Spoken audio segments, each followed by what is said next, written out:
Hello everybody, this is The Horror Sickness and I am just back from work. Started my first day on the job today, so I got in first thing, put the computer on, check emails and stuff, and then saw that Tattoo Doorman had posted day 2. Got a few things I need to go and sort out, so I just wanted to get this video up real quick. Sorry if I sound out of breath, I've kind of run back from work and got a bunch of stuff sorted out. Yeah, today really cool. Everyone's kind of telling a little story about a scary house or a scary building. I do have my own story actually. I don't necessarily believe in ghosts and stuff, but when I was younger, our family has a history of owning pubs, public houses, and my grandma owned one in particular in the town that I came from. It's called Shipley in West Yorkshire, in the north of England, and the pub was called the Blue Bell. Now, this pub became quite infamous at the time my grandma owned it. There was a lot of so-called hauntings going on, various stories. There was, it was kind of an urban legend in the area. It actually got to a point where a priest was called in and they basically went round and blessed the entire building. The local newspaper got kind of word of it, and my grandma ended up on the front page of this newspaper. So it became quite a big thing, and I must admit that building at times really kind of freaked me out even as a kid. I used to go and stay there and stay with my grandma, and yeah, the upstairs, it did have kind of an atmosphere to it, and obviously the basement and everything else was really creepy. So yeah, that's kind of my little story. There's a lot more to it than that, but that's just a basic kind of outline to it.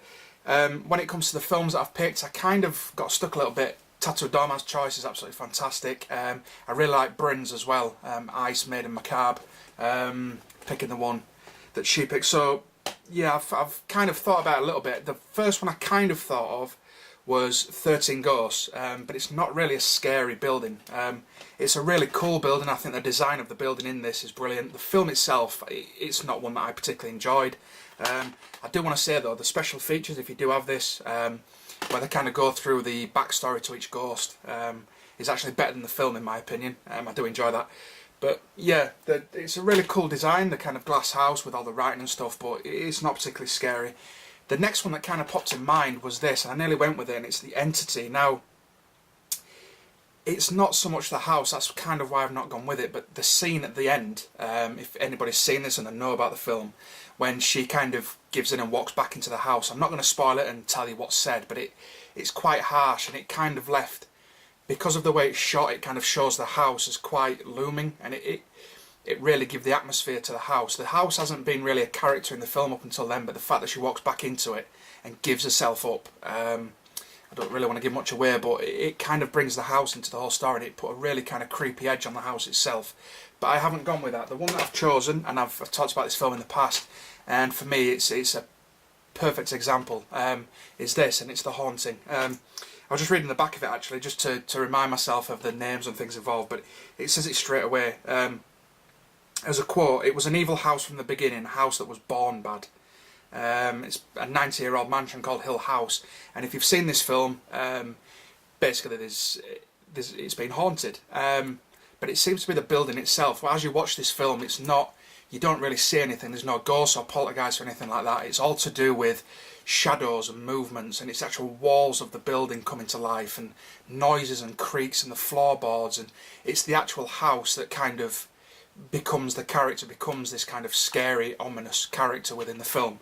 And I think it's brilliant. I think it's one of the best examples of kind of less is more, and what you can do if you direct properly and get the sounds and everything right. You don't necessarily need to go out your way to show everything. So yeah, I think maybe perfect choice. Really creepy house in The Haunting, Hill House. So that's my pick, Tattoo Doorman. Thanks again. His link, I didn't mention it before, but his link's going to be below. I'm also, I think what I might do, I'm going to put the links to everybody else that's kind of got involved. So I'm going to go back to yesterday's, and whoever's kind of decided to get involved with the challenge, I'm going to put your link below as well. So not really a shout out, but just, so it gives everyone the opportunity to know who's who. So definitely go and check them out, check the links out. There may be someone there that you've not come across.